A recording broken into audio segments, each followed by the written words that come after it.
Quiero empezar el tiempo de la meditación de la palabra con una pregunta. ¿Ha usted recibido alguna vez de su vida algo que sea material, dinero tal vez, algún favor, apoyo moral, qué sé yo? ¿Ha recibido alguna vez algo que usted no lo merecía? O lo que recibió, sea bienes, favores, dinero, cualquier cosa, o usted lo merecía. Piensen en eso, hermanos, familia. ¿Ha recibido alguna vez? Si la respuesta es sí, sí, ¿cómo se sintió? O aún más, pasó de un simple sentir y afectó su vida de una manera positiva al resto de su vida. Yo quiero que me acompañen en este recorrido de estos siguientes minutos, poniendo sus Biblias en el capítulo 2 del libro de Tito, en el capítulo 2, versículo 11, versículo 12, 13 y 14. Tito capítulo 2, versículo 11 al versículo 14.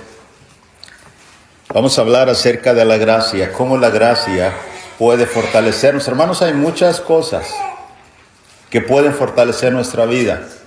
El estímulo de algún hermano o hermana que nos anima, nos fortalece. La palabra de Dios, número 2, nos fortalece. Somos fortalecidos a través de ella. ¿Qué otra cosa? Nos fortalece el amor de Dios cada día. Su amor que derramó en la cruz nos fortalece. El perdón, que es parte de la riqueza, según Efesios capítulo 1, nos fortalece.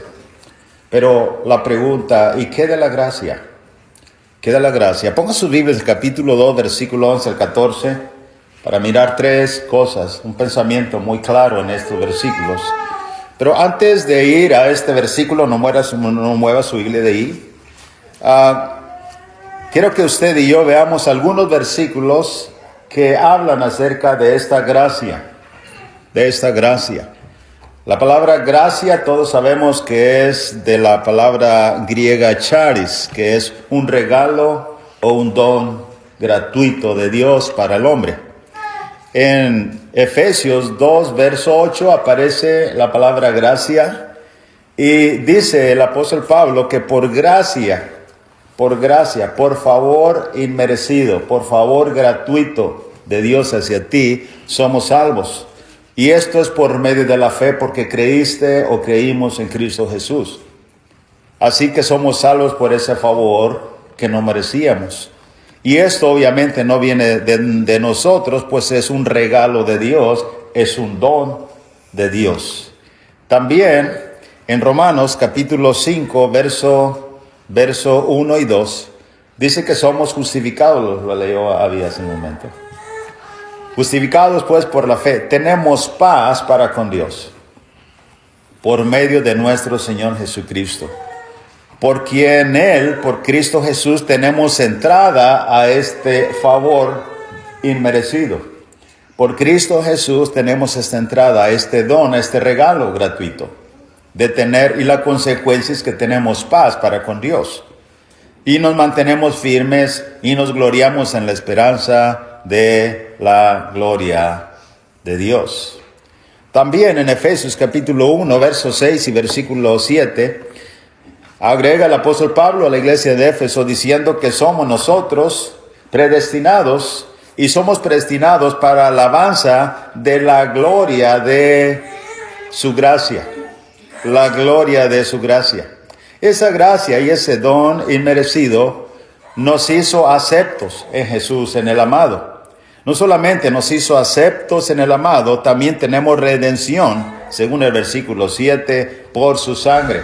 Así que tenemos paz, según Romanos, somos aceptos, somos puestos para la alabanza, gloria de esa gracia. Así es que somos redimidos por su sangre y aparte tenemos el perdón de pecados de acuerdo a las riquezas de su gracia, de acuerdo a su don inmerecido. Tú no lo merecíamos, tú y yo no lo merecíamos. Fue un regalo gratuito de parte de Dios para nosotros.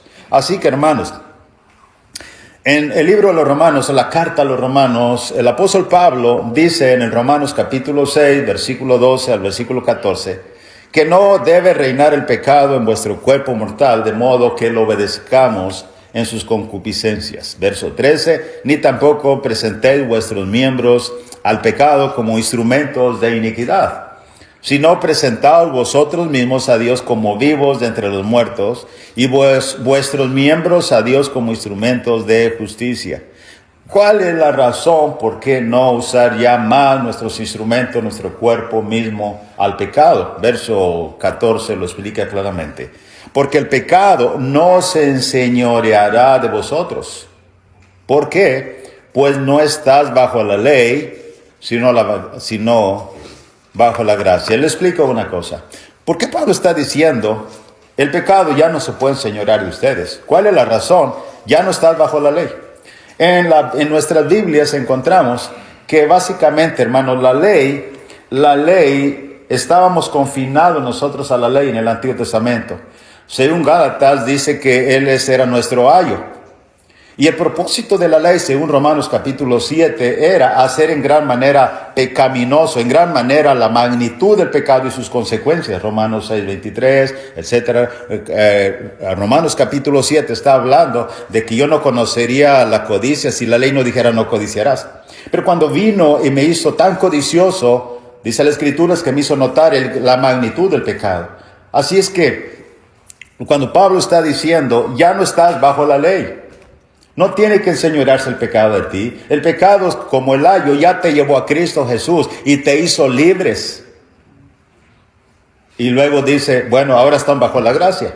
Pero la mentalidad es que muchas veces, mis amados hermanos, hay extremos en la mente.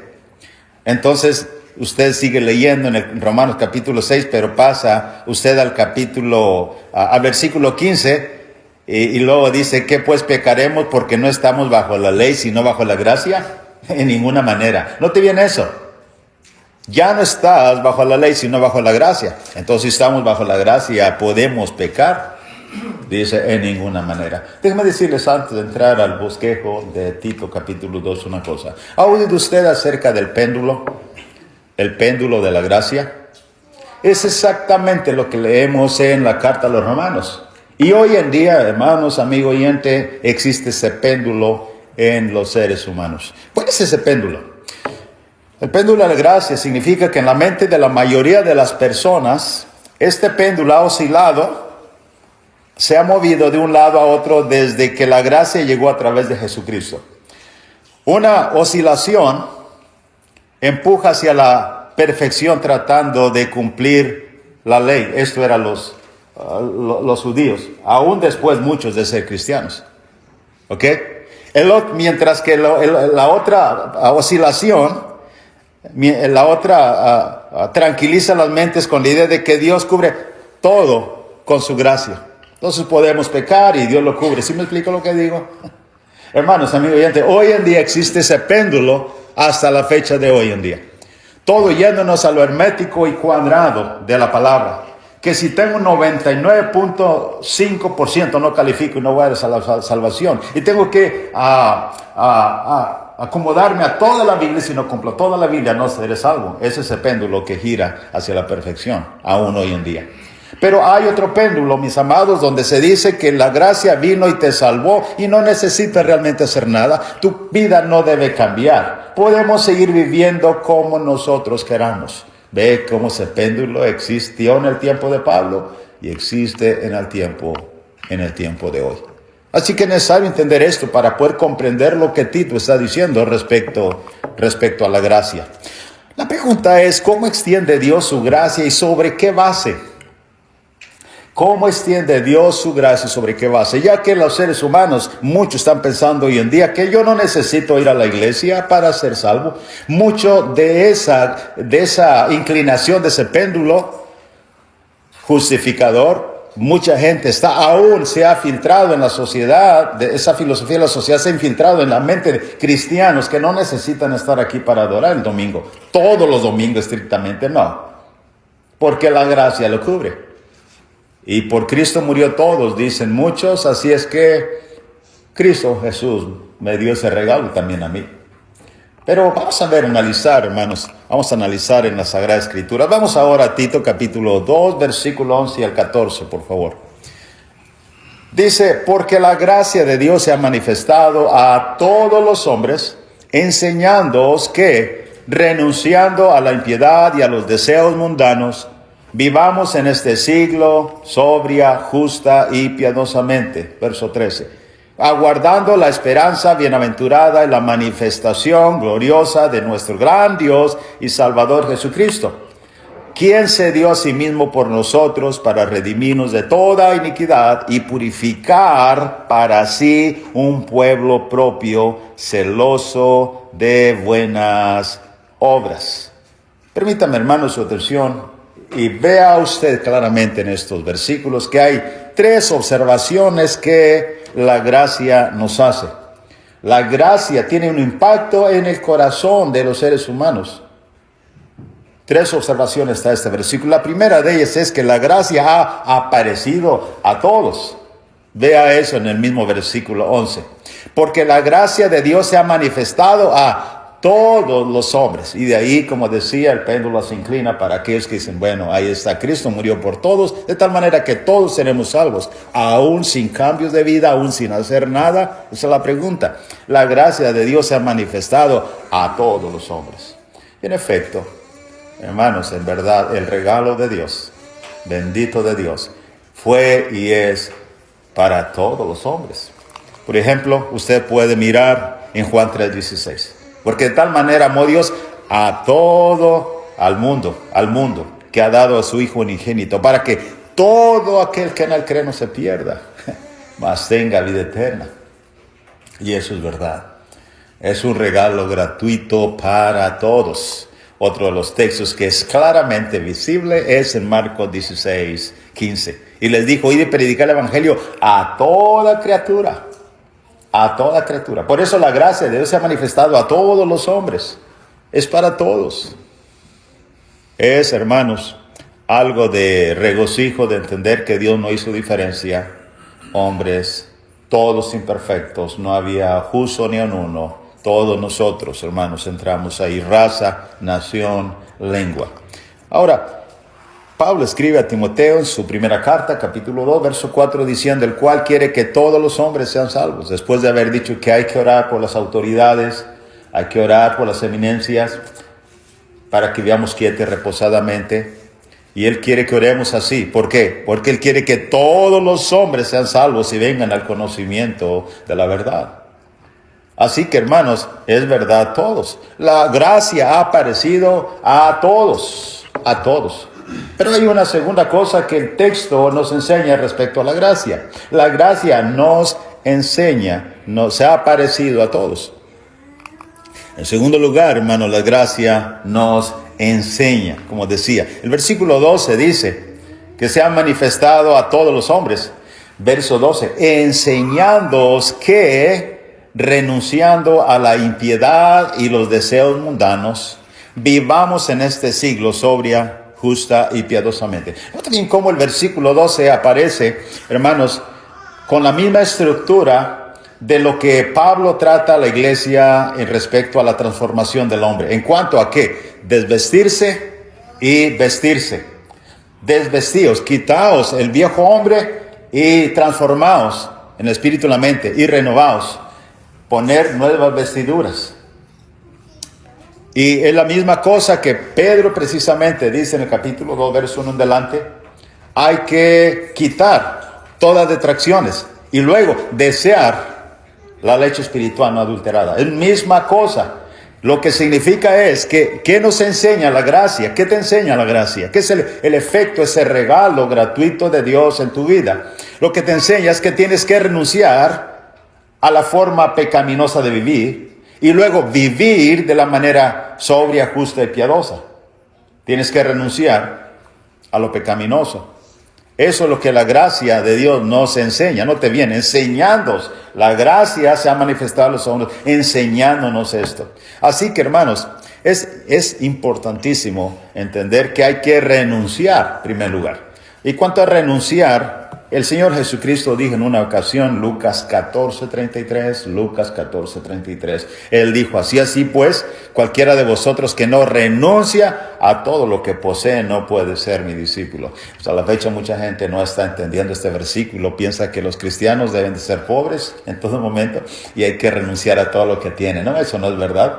Contradice la Biblia, porque el que dice que no provee para los suyos, peor que un incrédulo, el que no trabaja no coma, etcétera. Proverbios capítulo 30, miran la hormiga, oh perezoso, desde el verano prepara para el invierno su comida. ¿Ha visto hormigas en el invierno? No. Qué gran lección para nosotros. Ya están preparadas durmiendo en sus pequeñas habitaciones. Pero la verdad de este texto es lo que es en el contexto. ¿Qué es en el contexto? Aquel rico amaba las riquezas. No quería hacer partícipes a los demás de sus bienes. Darle uso adecuado. Y si amas tanto eso y no renuncias al amor a ellos, entonces no puedes ser un discípulo de Jesús. Así de esa manera la gracia te enseña que hay que renunciar a la vida pecaminosa. En 2 Corintios capítulo 4 verso 2, el apóstol Pablo, siguiendo la línea de renunciar, Pablo dice que antes bien renunciamos al oculto y vergonzoso. No andando con astucia, no andamos nosotros con astucia, ni adulteramos, ni cambiamos la palabra de Dios, sino por la manifestación de la verdad, recomendándonos a toda conciencia humana delante de Dios.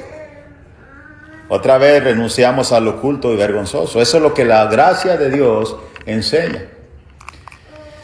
Pero hermanos, también volviendo al punto, no te viene enseñándonos que renunciando a toda impiedad, los deseos mundanos.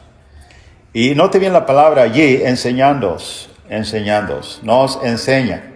¿Sabe que hay tres cosas que aparecen en el versículo 12? La sobriedad, la justicia y la piedad. No te vienen tres cosas.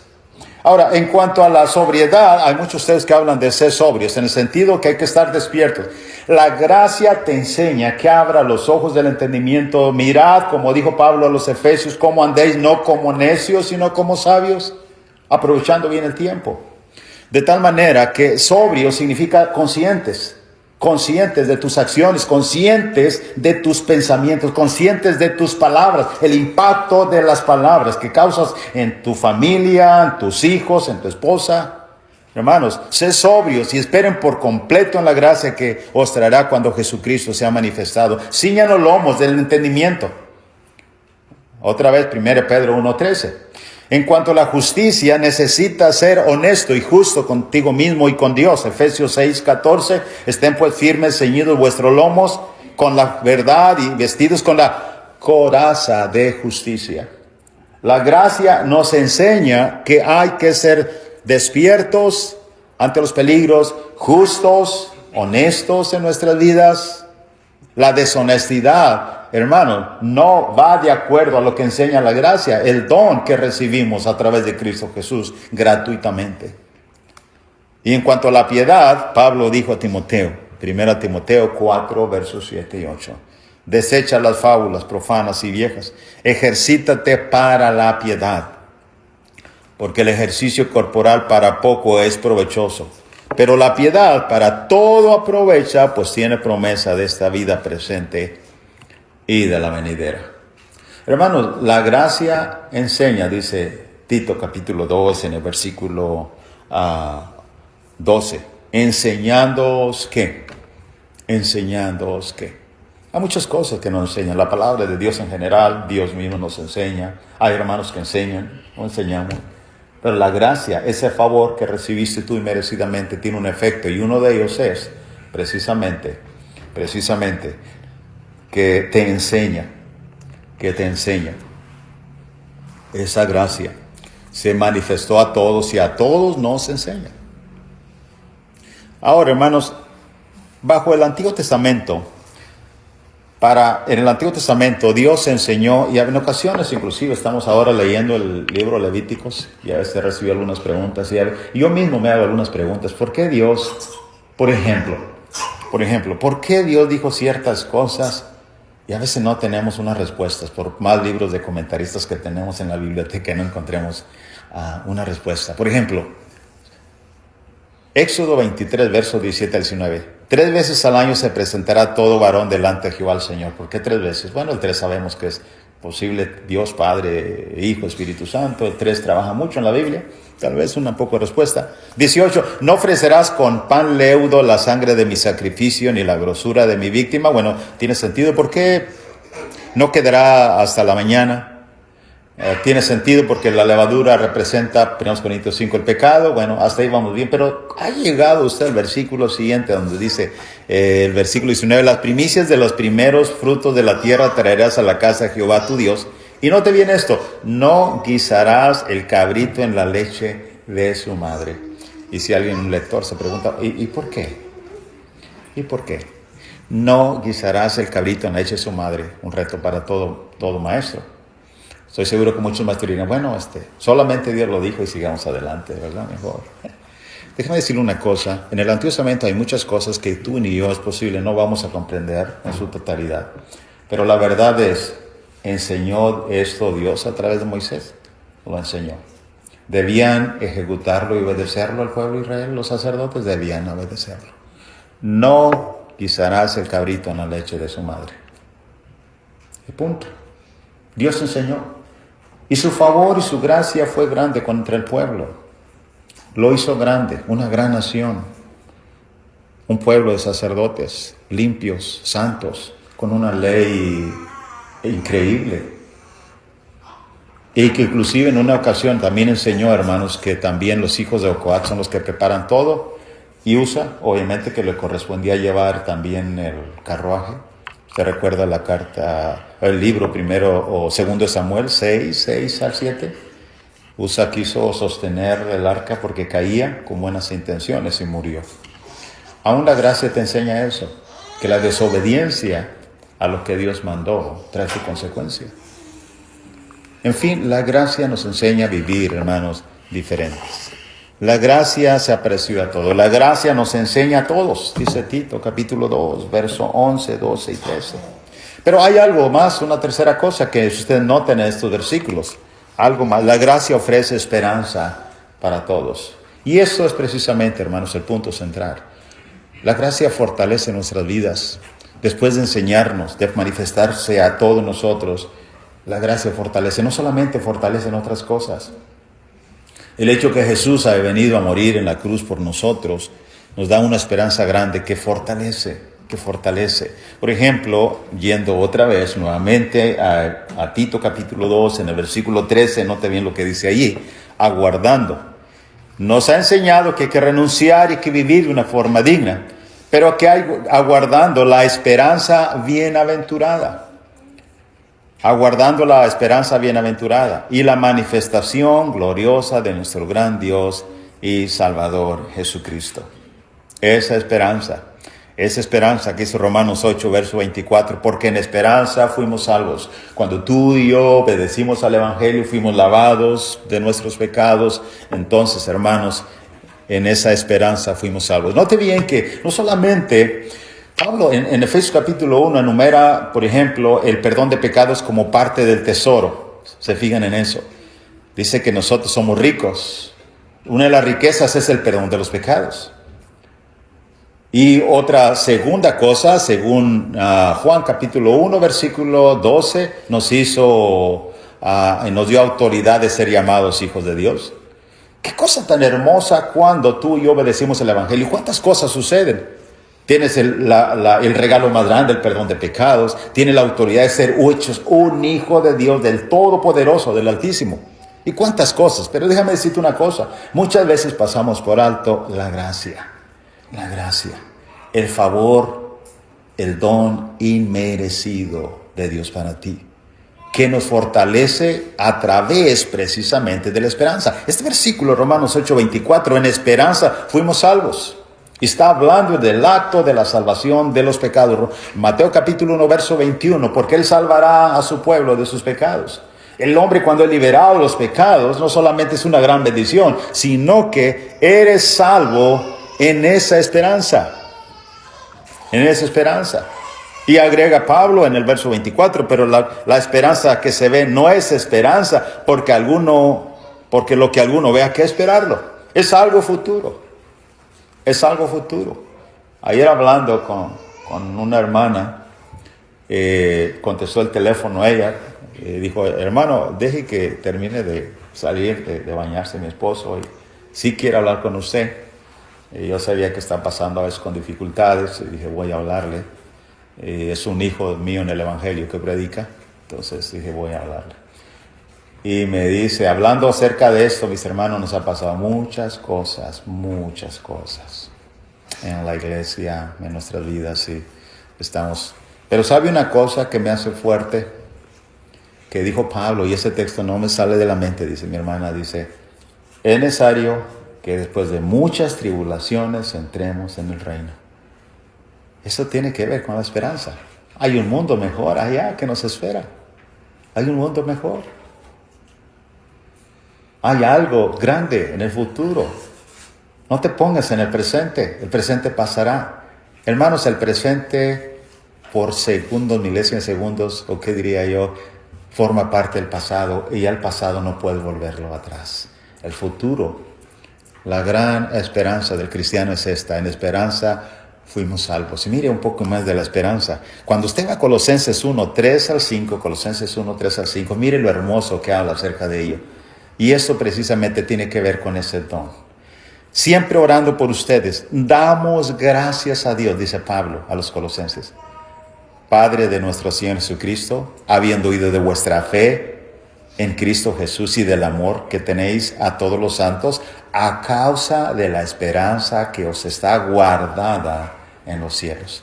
Da gracias Pablo a causa de la gracia, a causa de la esperanza que está guardada en los cielos, o da Pablo gracias por la fe que miró en ellos y el amor que tienen los hermanos, sea ambos, sea uno, los dos. Escuchen bien esto, sea lo que sea, esta es la causa, la esperanza que está guardada en el cielo para ti, para mí, bendito Dios, de la cual ya habéis oído por la palabra verdadera del Evangelio. El Evangelio fue el conducto que trajo la esperanza a los colosenses. ¿Cuál es tu esperanza? Muchos hoy en día oigo, dicen, hermano, mi esperanza es jubilarme, mi esperanza es tener una casa, mi esperanza es tener un auto, mi esperanza ¿qué es? Sacarme la lotería. Los cristianos no jugamos la lotería, ¿verdad? Bueno, creo. ¿Cuál es tu esperanza? ¿Cuál es esperanza? Los jóvenes, casarme y tener hijos, y luego ser abuelo, y luego jubilarme, y luego, dilo, morir. ¿Y qué hay después de la muerte? La esperanza en los cielos. Sujétate a ella. Esto es lo que hace el don de la gracia, que no merecías.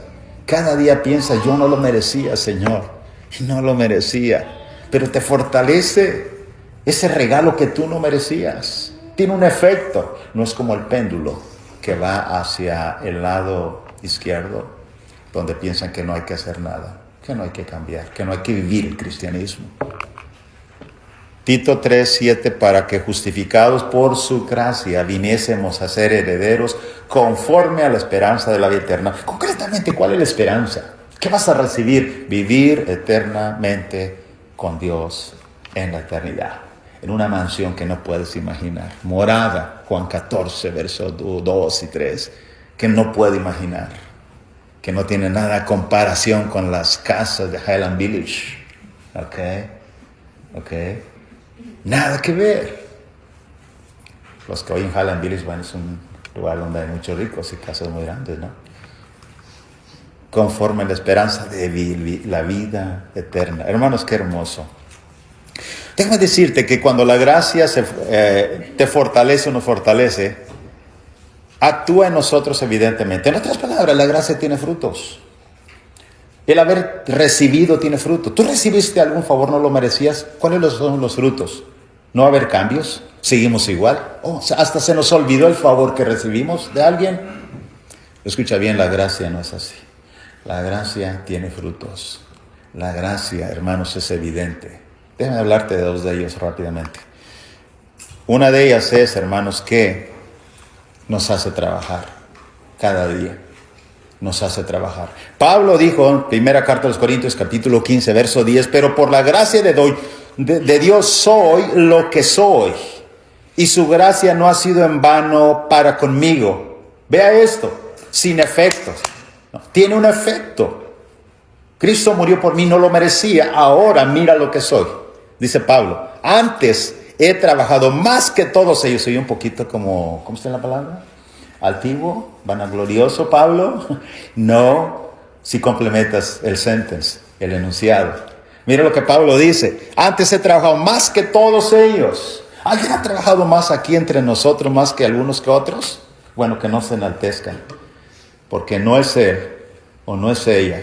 Debe ser la gracia, porque Pablo dice, pero no yo, sino la gracia de Dios conmigo. La gracia, hermanos, el favor inmerecido, ese don, hace que tú actúes. Tratar de pagar, no lo puedes hacer. Tratar de restituir, tampoco. Pero una cosa sí sabemos, los que son objeto de la gracia y por gratitud trabajan cada día. Pero hay algo más. Cuando la gracia llega a tu vida, tiene un efecto. Mira este segundo efecto. Tú estás pasando dificultades, tienes algún aguijón, metafóricamente. Pablo tiene un aguijón, hasta la fecha muchos están discutiendo ahí los predicadores sobre qué es el aguijón. Yo no quiero hacerlo porque pierdo tiempo en eso. Tengo más cosas más efectivas que darle en el blanco. Así es que, ¿cuál es ese aguijón? Lo que sí puedo decir que el aguijón era tormentoso, era desagradable y Pablo no lo quería. Y lo hacía sufrir, eso es evidente que sí. Pero sabes que la gracia no solamente te hace trabajar, sino también te hace soportar, equilibra tu sufrimiento. ¿Alguien está sufriendo aquí? ¿Que me escucha? Mira lo que dice el apóstol Pablo, 2 Corintios 12, 7 al 9. Para que la grandeza de las revelaciones no me exaltase desmedidamente, me fue dado un aguijón en mi carne, y obviamente que estaba en el cuerpo. Un mensajero de Satanás que me abofeté, lo humillaba, no era agradable, para que no me enaltezca sobremanera, respecto a lo cual 3 veces he rogado al Señor que lo quite de mí. ¿Qué le dijo el Señor, hermanos? Versículo 9, 2 Corintios 12. Me ha dicho, bástate mi gracia. La gracia es suficiente. Puede equilibrar la pesa del sufrimiento. ¿Y qué es, hermanos? Piensen en esto.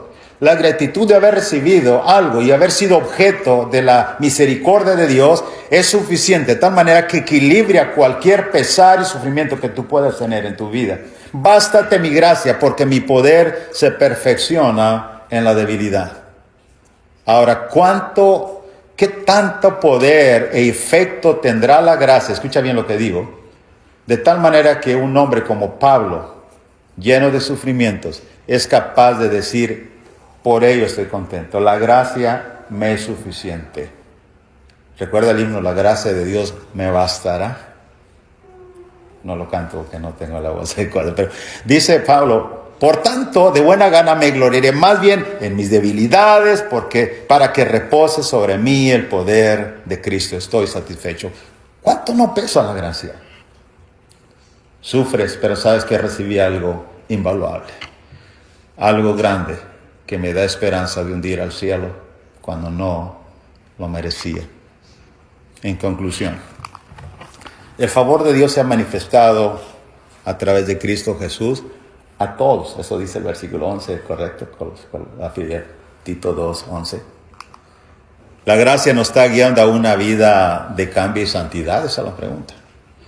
O el péndulo es girando hacia una mente, el extremo, estricto y legalista, o te está guiando a el péndulo hacia una posición de todos vamos a ser salvos, podemos vivir y ser como seamos, o te está realmente enseñando a vivir una vida mejor. ¿Qué está haciendo la gracia en tu vida? La gracia de Dios fortalece nuestra esperanza, nos hace trabajar como Pablo, nos hace soportar el sufrimiento como respecto a su aguijón.